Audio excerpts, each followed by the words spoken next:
प्रणाम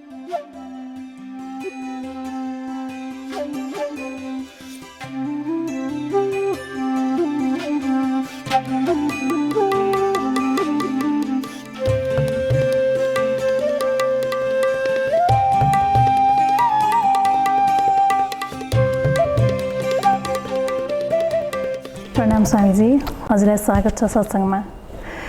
हामी आज अरविन्दको बारेमा कुरा गर्छौँ। हाम्रा दर्शक, हाम्रो श्रोताहरू कतिजनालाई थाहा छ होला अरविन्दको बारेमा, कतिलाई थाहा छैन होला। र हजुरले आज अरविन्द को हुनुहुन्थ्यो, हामी उहाँको परिचर्चा गर्नेछौँ, चर्चा गर्नेछौँ। सुरुमा नै अरविन्द को हुनुहुन्थ्यो स्वामीजी, यसबाट सुरु गरौँ। यो महिना जुन छ अगस्तको महिना इङ्ग्लिसले, यसमा 3 जना सद्गुरुहरूको जन्म परेको छ। 11 अगस्तमा चाहिँ श्रीकृष्णको जन्म छ, कृष्णाष्टमी।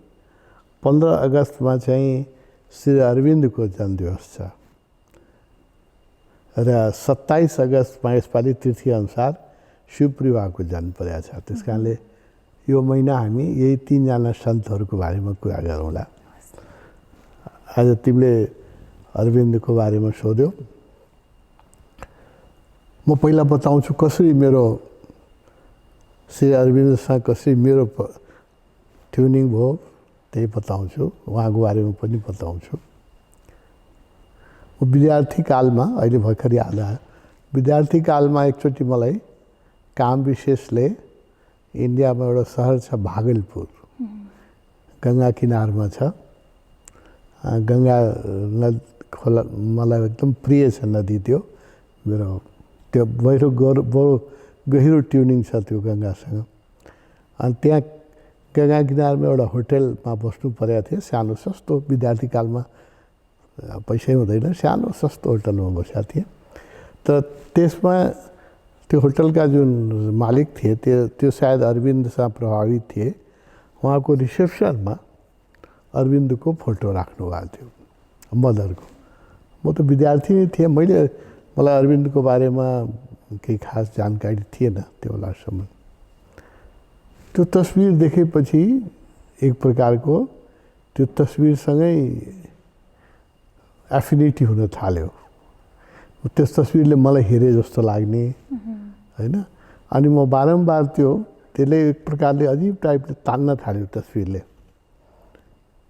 अनि म त्यो रिसेप्सनमै जब मौका मिल्यो रिसेप्सन आएर बसिरहन्थेँ, यो तस्बिरलाई हेरिरहन्थेँ। त्यो चित्रले पनि मलाई हेरे जस्तो लाग्थ्यो। केही त्यसबाट रस मैले पाइराखेका थिएँ, केही एनर्जी पाइराखेका थिएँ। त्यो होटलका मालिक पनि अचम्भित थियो, यो बार आएर रिसेप्सन अगाडि किन बस्छ यो कोठा छोडेर, र अरविन्दको फोटोलाई नै हेरिरहेको छ। मैले उहाँसँग यो तस्बिर मैले किन्न पाइन्छ, किन्न सकिन्छ भन्ने सोधेँ। उहाँले हामीसँग त एउटा मात्रै छ, हामी बेच्दैनौँ भन्नुभयो। मैले किन्न सकेन। र त्यो बेला मैले बुझेन, त्यो विद्यार्थी काल थियो, त्यो बुझेन। त अब म बुझ्छु कि यो चित्रहरूले पनि बोल्छ, मूर्तिले। त्यसका हिन्दूहरूले यो जो मूर्ति बनाए देवताको, रामकृष्णसँग कालीको जो मन्दिर छ दक्षिणेश्वरमा, हामी जाँदाखेरि त्यो ढुङ्गाको मूर्ति छ, खुब राम्रो छ, सुन्दर छ। तर रामकृष्ण जाँदाखेरि त्यो मूर्ति चाहिँ जीवन्त देवी भएर आउँथ्यो र उहाँलाई गाइड गर्थ्यो, उहाँसँग वार्तालाप गर्थ्यो, होइन। सुन्दाखेरि बडो आश्चर्य लाग्छ। अब त्यो सुनेर म पनि धेरैचोटि दक्षिणेश्वर गएँ र त्यो मूर्तिको अगाडि बसेर खुब ध्यान गरेर कोसिस गरेँ म पनि हेरौँ। तर त्यो सबैजनासँग हुँदैन। त्यो रामकृष्णको लागि त्यो मूर्ति नै जीवन्त हुन्थ्यो। यसको हिजो मात्रै एउटा उदाहरण तपोवनमा भयो। हिजो भक्ति दर्शनबाट केही व्यक्तिहरू चाहिँ मेरो इन्टरभ्यू लिन आउनुभएको थियो। त्यहाँ भक्ति दर्शनमा काम गर्ने एकजना बहिनीलाई इन्टरभ्यूमा मतलब उहाँको ऊ थिएन, तर म तब पनि हेर्छु, स्वामीजीलाई भेट्छु भनेर उहाँले पनि जिद्दी गर्नुभयो। उहाँले पनि ल्याएको थियो। इनोसेन्ट उहाँ साधिका हुनुहुन्छ, इनोसेन्ट हुनुहुन्छ। इन्टरभ्यूमा पनि उहाँ बस्नुभयो। अनि पछि आश्रम घुम्नुहोस् भने मैले पठाएँ। आश्रम घुम्दा निरवलाई भने निरव उहाँलाई आश्रम देखाऊ। आश्रम देख्दै जाँदाखेरि त्यो शिवपुरी बाबाको मन्दिरमा उहाँ पस्नुभयो, जोडले कराउन थाल्नुभयो। हिजोको घटना हो। एकदम रुन थाल्नुभयो, कराउन थाल्नुभयो। पछि बाहिर निस्केर पनि धेरै रुनुभयो। अनि निरवले सोध्यो, के भयो तपाईँलाई, किन यस्तो रुनुभयो? डराउनु भयो, एकदम तर्सिनु भयो। अनि उहाँले भन्नुभयो, एकको ठाउँमा त मैले शिवपुरी बाबालाई नै देखेँ, जीवन्त देखेँ होइन। र त्यसपछि उहाँको भाव प्रज्ञामै चेन्ज भयो। जाँदाखेरिसम्म उहाँ चाहिँ अर्कै भाव दशामा जानुभयो। अब यहाँ हामी प्रत्येक दिन शिवपुरी मन्दिरमा जान्छौँ। यस्तो घटना हुँदैन नर्मली कसैले होइन। तीनजनाले यस्तो मलाई बताएका छन्। यहाँ एकजना यो महिलाको हिजो भयो घटना, भक्ति दर्शनका कर्मचारी हुनुहुन्छ, र दुईजना अरू मित्रले मलाई भन्नुभयो शिवपुरी बाबाको कोठामा त्यहाँ मन्दिरमा जाँदाखेरि उहाँले शिवपुरी बाबाको साक्षात् दर्शन गएको। यो तेस्रो घटना हिजो भयो। त्यस कारणले यो मूर्तिहरू हिन्दूहरूले जुन बनाए, हुन त मूर्ति पूजाका बडा विरोध गर्छन् मान्छेहरू, तथाकथित आफूलाई प्रोग्रेसिभ भन्ने मान्छेहरूले मूर्ति पूजाको विरोध गर्छन् होइन। तर त्यसको विज्ञान उनलाई थाहा छैन। र त्यो किन मूर्तिको पूजा गर्ने, किन फोटो राख्ने होइन, रामको कृष्णको। तर त्यही प्रोग्रेसिभ व्यक्तिहरूले पनि आफ्नो मिटिङ गर्दाखेरि कार्ल मार्क्सको फोटो राख्छन्, लेनिनको फोटो राख्छन् होइन। कि त्यहाँबाट त प्रेरणा मिल्छ नि। आफूलाई जो मनपर्ने व्यक्ति छ, जो प्रेरणादायक व्यक्ति छ, उसको फोटो राख्छ। त मान्छे यस्तो अन्धो हुन्छ कि हामी जुन जस्तो कति धर्ममा मूर्ति पूजाको विरोध छ, इस्लाममा पनि विरोध छ। त उनीहरूले पनि त्यो काबाको फोटो राख्छन्। हामीले पनि यहाँ राखेका छौँ होइन, काबाको फोटो राख्छन्। त त्यसले उसलाई इन्सपायर गर्छ चाहिँ कुनै न कुनै रूपमा यो मूर्तिहरू एउटा अब्जेक्ट चाहिन्छ मान्छेलाई।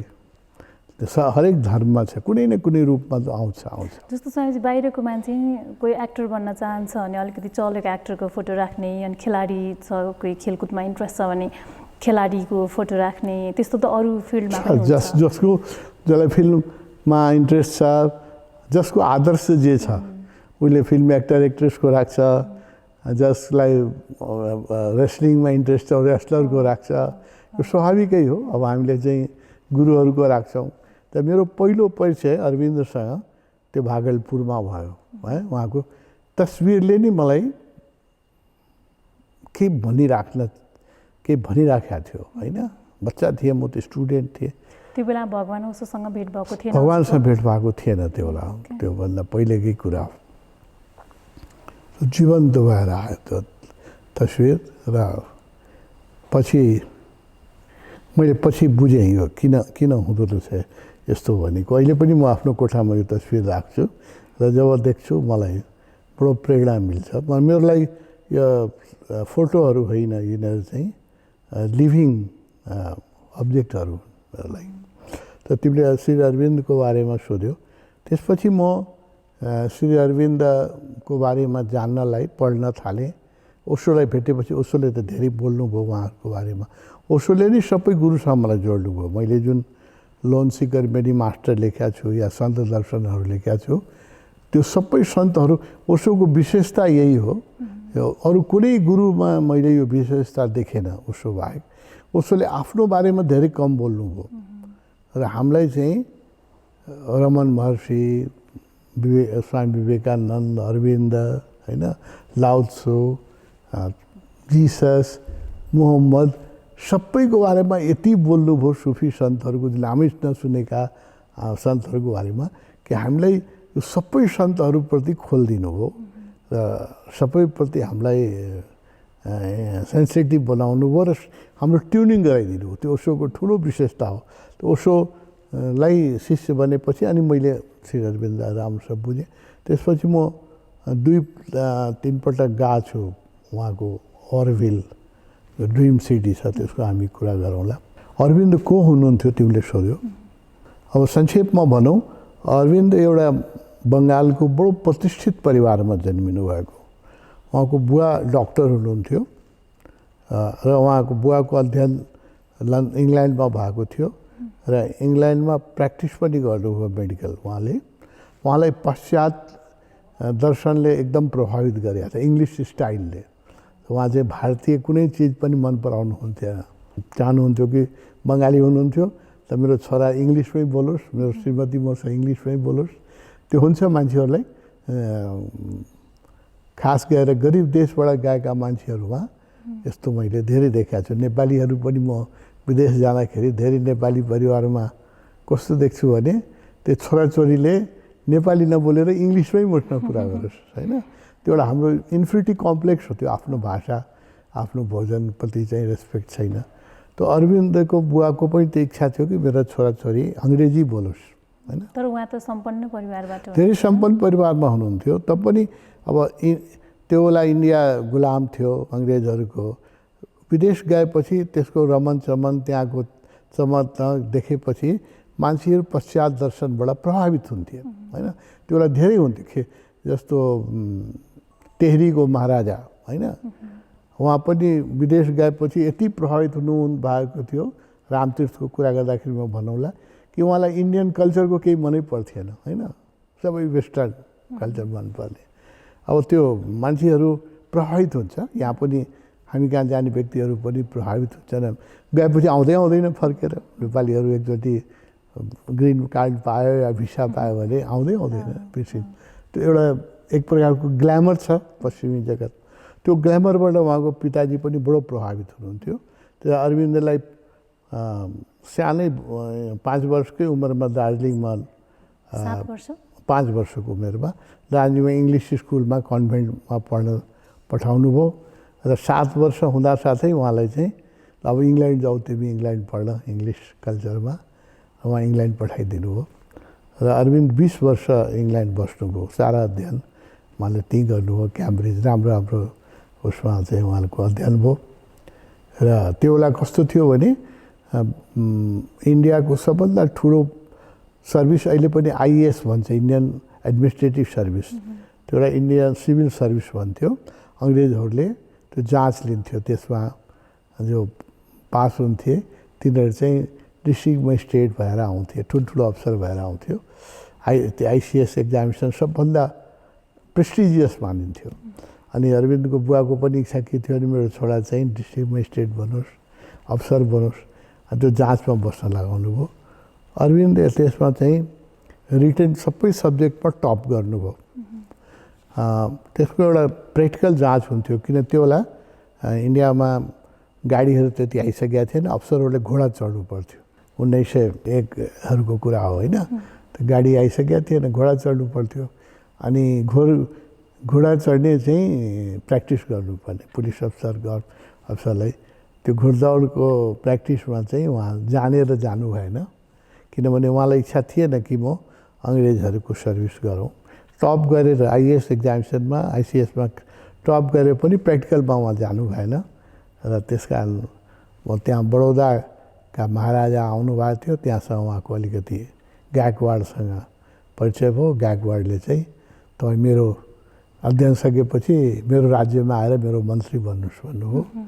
अनि उहाँले अध्ययन सके इन्डिया आएपछि गायकवाड बडौदाको महाराजको चाहिँ एडभाइजर या मन्त्री जे भनौँ त्यहाँ भएर उहाँले आफ्नो करियर सुरु गर्नुभयो। पूर्वजनको संस्कार थियो इङ्ग्लिस कल्चरमा पढेर इङ्ल्यान्डमै पुरा जीवनै, अब 7 वर्षदेखि इङ्ल्यान्डमै 20 वर्ष बसेको मान्छे पुरै इङ्ग्लिस भएर आउनुभएको थियो। खानपान लुगा लगाई सबै ब्रिटिस थियो, तर भित्र संस्कार थियो उहाँको। र एकजना लेले भन्ने महाराष्ट्रियन गुरु हुनुहुन्थ्यो। उहाँले अरविन्दलाई देखेपछि उहाँले देख्नुभयो अरविन्दमा यो भविष्यको योगीको भाइब्रेसन देख्नुभयो र उहाँले भन्नुभयो कि तिमी चाहिँ अरविन्द चाहिँ इन्डिया गुलाम छ, अङ्ग्रेजहरूको गुलामीबाट मैले स्वतन्त्र गर्नुपर्छ भन्ने उहाँको फ्रिडम फाइटर को रूपमा उहाँ आफूलाई चिनाउनुहुन्थ्यो र चाहनुहुन्थ्यो कि इन्डिया अङ्ग्रेजहरूबाट स्वतन्त्र होस्। तर लेले उहाँलाई भेटेपछि देख्नुभयो उहाँको चाहिँ औरा उहाँको सम्भावना लेले पुगेका गुरु थिए। अनि लेले उहाँलाई अब शिवपुरीवाले के भन्नुभएको छ भने त्यो लेलेलाई मैले नै पठाएको हो अरविन्द। अब यो बडो रहस्यको कुरा हो, यो हामी बुझ्न गाह्रो हुन्छ।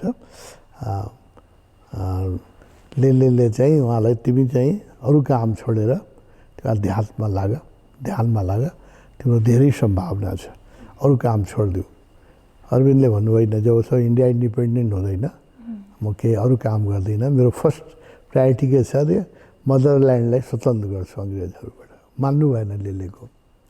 लेले के भन्नु भने त्यस मसँग केही ध्यान सिक, तिम्रो धेरै पूर्वजन्मको धेरै संस्कार औरा मैले देखिरहेको छु, मसँग केही दिन बस भन्नुभयो। म बडो बिजी छु, गायकवाडको मन्त्री छु, यहाँलाई एडभाइजर छु, त्यहाँ पनि काम गर्नुपर्छ र फ्रिडम फाइटरमा पनि छु, राजनीतिमा पनि लाग्नु भएको थियो, इन्डियन कङ्ग्रेसमा पनि हुनुहुन्थ्यो सक्रिय। यो म कुरा गर्दैछु तिमीलाई 1901-02 को होइन, आजभन्दा 120 वर्ष पुरानो कुरा। अनि लेलेले भन्नुभएन केही दिन तिमी मसँग बस। अरविन्दसँग धेरै रिक्वेस्ट गरेपछि अरविन्दले 3 दिन निकाल्नु हो र 3 दिन उहाँ र लेले एउटै घरमा बस्नुभयो र उहाँलाई ध्यान सिकाए। र 3 दिनमै उहाँको पूर्वजनको संस्कारले गर्दाखेरि 3 दिनमै उहाँलाई सत्तरी घट्यो र साक्षी थटलेसनेसको विचारभन्दा पार जाने स्थिति आयो होइन। र लेले बडो खुसी हुनुभयो र उहाँले भन्नुभयो कि अब तिमी चाहिँ देखिहाल्यो यो चाहिँ तिम्रो सम्भावना ठुलो छ योगीको रूपमा, तिमी राजनीतिविद सब छोड, यसमा लाग। अरविन्द मान्नु भएन, उहाँले भन्नु होइन म चाहिँ इन्डिया इन्डिपेन्डेन्ट भएपछि म योगी बन्छु। उहाँको त्यही जिद्द थियो, पहिला इन्डियालाई इन्डिपेन्डेन्ट गर्छु अनि योगी बन्छु। तर लेलेसँग सङ्गतबाट उहाँलाई कस्तो हो भने भित्रबाट गाइडेन्स आउन थाल्यो, आफ्नै भित्रबाट। हरेक व्यक्तिको भित्र एउटा सुपर कन्सियस हुन्छ। सुपर कन्सियस भनेको गुरुहरू जस्तै हुन्छ, त्यसले गाइड गर्न थाल्छ योगीहरूलाई। उहाँलाई त्यो भित्रको आवाज आउन थाल्यो होइन, गाइडेन्स आउन थाल्यो। अनि लेले खुसी हुनुभयो अब तिमीलाई चाहिँ भित्रैबाट निर्देश आउन थाल्यो, मेरो त्यति अनिवार्यता छैन, तिमीलाई म पछि पनि भेट्छु। तर उहाँले बार भन्नुभयो तिमी राजनीति छोड, गायकवाडको सर्भिस छोड, जोगी बन भनेर लेले धेरै रिक्वेस्ट गर्नुभयो तर मान्नु भएन। त्यसपछि फ्रिडम फाइटरको आतङ्ककारीहरू त्यसलाई जुन सशस्त्र क्रान्ति गर्न चाहन्थे तिनीहरूको केन्द्र बङ्गाल थियो। त्यस कारणले उहाँ चाहिँ गायकवाडको सर्भिस छोडेर बङ्गाल आउनुभयो। कलकत्तामा उहाँको क्रेडेन्सियल राम्रो थियो, इङ्ग्लिस राम्रो थियो, इङ्ल्यान्डमा पढ्नु भएको हुनाले बङ्गाल त्यो बेला इन्डियाको सबभन्दा prestigious college B N college, Bengal national college Calcutta, Vivekananda जहाँ जन्मिनु भएको त्यहाँ आउनुभयो र विवेकानन्द पनि त्यही कलेजमा पढ्नु भएको। त्यो इन्डियाको बडो प्रेस्टिजियस कलेज थियो त्यो बेला। त्यो कलेजमा एकैचोटि उहाँलाई प्रिन्सिपल बनायो, प्रोफेसर लेक्चरर होइन, किन उहाँको क्रेडेन्सियल यति राम्रो थियो कि लेक्चर नबनाएर एकैचोटि उहाँलाई त्यो कलेजको प्रिन्सिपल बनायो। इन्डियामा बिएन कलेजको प्रिन्सिपल हुनु त्यो बेला बडो इज्जतको कुरा थियो कि इन्डियामा धेरै कलेजहरू पनि थिएन र त्यो कलेज चाहिँ एकदम बेस्ट कलेज मानिन्थ्यो। त्यसमा उहाँ प्रिन्सिपल हुनुभयो र गुप्त रूपले क्रान्तिकारीहरूसँग भेट्ने, उनीहरूलाई प्रेरणा दिने, उनीहरूलाई इन्सपायर गर्ने। र उहाँको सशस्त्र विद्रोहमा एउटा सङ्गठन थियो, त्यो एउटा लोटस एन्ड सोर्ड अन्डरग्राउन्ड थियो होइन। तिनीहरूको काम के थियो भने अङ्ग्रेजहरूलाई जसरी भए पनि इन्डियाबाट खेद्ने। त्यसमा यिनीहरूकै प्लानले एउटा ब्रिटिस चाहिँ कलेक्टर थियो, त्यसको त्यो बेला बग्गीमा चढ्थे, त्यो बग्गीमा त्यो बेला गाडीहरू इन्डियामा आइसकेका थिएन त्यति। त्यो बग्गीमा चढ्दाखेरि त्यो बग्गीमा यिनकै क्रान्तिकारीहरूले बम हाने। बम हान्दाखेरि त्यो ठुलो काण्ड भयो। त्यो ऊ आफै त मरेन तर उसको श्रीमती मऱ्यो र उसको बच्चाहरू मऱ्यो। त्यो अङ्ग्रेजहरू धेरै रिसाए, हाम्रो अफसरलाई माऱ्यो भनेपछि सारा क्रान्तिकारीलाई समात्यो, अरविन्दलाई पनि समात्यो। अरविन्दको पनि त्यसमा हात छ भनेर उहाँलाई पनि समात्यो। त्योभन्दा अगाडि उहाँ कङ्ग्रेसमा पनि सक्रिय हुनुभएको थियो, राम्रो अरेटर हुनुहुन्थ्यो, राम्रो पर्सनालिटी थियो, राम्रो क्रेडेन्सियल थियो। अनि कङ्ग्रेसमा नै उहाँले 1907मै कङ्ग्रेसको प्रेसिडेन्ट बना, इन्डियन नेसनल कङ्ग्रेसको भने अफर गर्यो, त उहाँले मान्नु भएन, रिफ्युज गर्नुभयो। म चाहिँ शान्ति, किन कङ्ग्रेसको चाहिँ सत्याग्रह गर्ने बाटो थियो, उहाँ सत्याग्रहमा विश्वास गर्नुहुन्थेन, उहाँ चाहिँ सशस्त्र विद्रोहमा विश्वास गर्नुहुन्थ्यो। त्यसले गरम दल र नरम दल भन्थ्यो, त्यो गरम दलमा हुनुहुन्थ्यो उहाँ, नरम दल। त्यसलाई उहाँ मान्नु भएन, जेल पर्नुभयो। अलिपुर जेलमा, किनभने उहाँ राम्रो फ्यामिलीबाट आउनुभएको र इङ्ल्यान्डमा पढ्नुभएको र आइएएस एक्जाममा फर्स्ट गर्नुभएको, त्यसो अङ्ग्रेजहरूलाई थाहा थियो। त्यस कारणले उहाँलाई चाहिँ आरामसँगै जेलमा राखे, एउटा सिङ्गल कोठा दिएर राम्रैसँग अङ्ग्रेजहरू। त्यो अङ्ग्रेजहरूको त्यो विशेषता थियो कि त्यो मान्छेलाई ह्युमन राइट्सको, गान्धीजीलाई पनि जहिले समात्दाखेरि जेलमा नेहरूलाई गान्धीले बडो आरामसँग राख्थे उनीहरूले। त्यो अरूले जुन टर्चर गर्छ नि, त्यो टर्चर गर्थेन। उहाँलाई पनि सिङ्गल कोठा दिएर सेलमा राख्यो। र त्यहाँ अरविन्दको आध्यात्मिक यात्रा सुरु भयो, किनभने राजनीतिमा धेरै व्यस्त हुनुहुन्थ्यो। अब जेलमा त अरू केही काम छैन, अनि जेलमा चुपचाप एउटा कोठामा बस्नु छ, एकजनाले खाना ल्याइदिन्छ, खानु छ। त्यहाँ उहाँले चाहिँ गीता पढ्न थाल्नुभयो। पहिलोचोटि इन्डियन यो इस्टर्न रिलिजियस लिट्रेचर, उपनिषद, गीताहरू पढ्न थाल्नुभयो। विवेकानन्दको साहित्य पढ्नुभयो। विवेकानन्दले शरीर छोडेको 6 वर्ष भइसकेको थियो, सायद 1904मा शरीर छोड्नु भएको जस्तो लाग्छ मलाई। विवेकानन्द 6 वर्ष भइसकेको थियो, तर उहाँको प्रभाव थियो बङ्गालमा। रामकृष्ण विवेकानन्दको ठुलो इम्प्याक्ट थियो। त उहाँले पनि विवेकानन्द साहित्य पढ्न थाल्नुभयो। त विवेकानन्दले अब त्यो बेला उहाँको अब अन्तर्यात्रा सुरु भयो कि जेलमा त अरू एक्टिभिटी छैन, अरू भेट्न दिँदैन, के गर्न दिँदैन। अनि उपनिषद, गीता, विवेकानन्द साहित्य पढ्दा उहाँमा त अन्तर्मुखी हुनुहुन्थ्यो। अनि ध्यान घट्न थाल्यो, ध्यान गर्न थाल्नु। अब विवेकानन्दको साहित्यमा एउटा ठाउँमा विवेकानन्दले बोल्नुहुन्थ्यो, विवेकानन्दको त्यो बडा प्रसिद्ध युक्ति छ कि म शरीरमा रहँ या नरहँ, यो संसारमा कसैले पनि यदि साधना गर्न खोज्छ भने म उसलाई डाइरेक्टली र या इन्डाइरेक्टली मद्दत गर्छु। त्यो उहाँको प्रमिस छ एउटा, उहाँले त्यो भन्नुभएको छ। त्यो पढेपछि अरविन्दलाई लाग्यो कि यो त विवेकानन्दको प्रमिस छ, यो त फुलफिल हुनु पऱ्यो होइन। उहाँले म त साधना गर्न चाहन्छु, मलाई यहाँ गुरु छैन, जेलमा कोही बताउने मान्छे छैन। अब स्वामीजीले यस्तो प्रमिस गर्नुभएको छ भने ही मस्ट हेल्प मी। त्यो विवेकानन्दमाथि उहाँले ध्यान गर्न थाल्नुभयो, उहाँको साहित्य पढ्न थाल्नुभयो। र त्यसले गर्दाखेरि अब विवेकानन्दले शरीर छोडेको 6 वर्ष भइसकेको थियो। हेर अध्यात्म कस्तो जगत छ। सशरीर विवेकानन्द उहाँको कोठामा प्रकट हुनुभयो। 1 दिन होइन, 2 दिन होइन, अरविन्द साहित्यमा मैले डिटेलमा पढाएको छ, लगातार 12 दिनसम्म र विवेकानन्दले आएर उहाँलाई ध्यान सिकाउनुहुन्थ्यो। शरीरमा आएर, शरीर छोडेको 6 वर्ष भइसक्यो होइन, शरीरमा आएर उहाँले ध्यान सिकाउनुहुन्थ्यो। र बारबार त्यही भन्नुहुन्थ्यो जो तिमीलाई लेले भनेको थियो, राजनीति तिम्रो बाटो होइन। म पनि इन्डिया अङ्ग्रेजहरूको गुलाम छ भनेर म पनि सुरुमा चाहिँ विद्रोह गर्नुपर्छ, अङ्ग्रेजहरूलाई खेद्नुपर्छ भन्ने लागेको थिएँ। रामकृष्णले मलाई जोगाउनु भयो, तिम्रो काम यो होइन, ध्यान गर भन्नुभयो।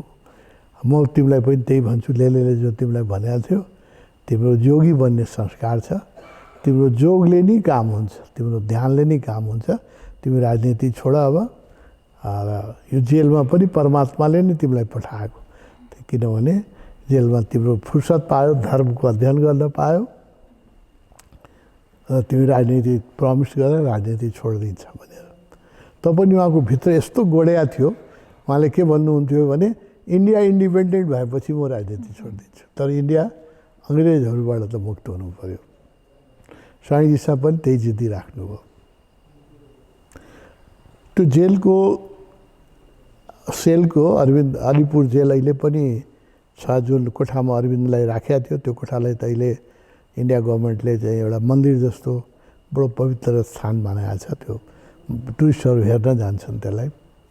त्यो सेलको गेटमै एउटा चाहिँ कदमको रुख थियो। कदम कृष्णको प्रिय रुख हो होइन। मथुरा वृन्दावनमा कदमकै रुखको मुनि कृष्ण लीला गर्नुभएको सुने होला। अनि कृष्णको भक्तहरूले कदमको रुखलाई खुब पूजा गर्छ, जस्तो बुद्धिस्टले पिपलको रुखलाई गर्छ त्यस्तै त्यो कदमको रुख थियो। एक दिन चाहिँ अरविन्द ध्यान गर्दा गर्दा अब विवेकानन्दले 12 दिन भन्दाखेरि पनि उहाँ मान्नु भएन। अनि अरविन्द कृष्ण प्रकट हुनुभयो त्यहाँ। मेरा यो अब 110 वर्ष पुरानो घटना हो है। यसमा सामान्य व्यक्तिलाई विश्वास पनि हुँदैन। र श्रीकृष्णले के भन्नुभयो भने तिमीलाई जुन स्वामी विवेकानन्दले भनिराख्नु भएको छ, जुन लेलेले भनिराख्नु भएको छ, तिमी जोग गर्नलाई धर्म गर्नलाई जन्मेको हो, तिमी चाहिँ राजनीति गर्नलाई जन्मेको होइन। अनि अरविन्दको जुन उखान थियो त्यो उल्टाउनु हो, म राजनीति छोडिदिन्छु, त इन्डिया स्वतन्त्र भएपछि म राजनीति छोडिदिन्छु। अनि कृष्णको जो अरविन्दसँग संवाद छ त्यो बडो महत्त्वपूर्ण छ, पढ्न लायकको छ।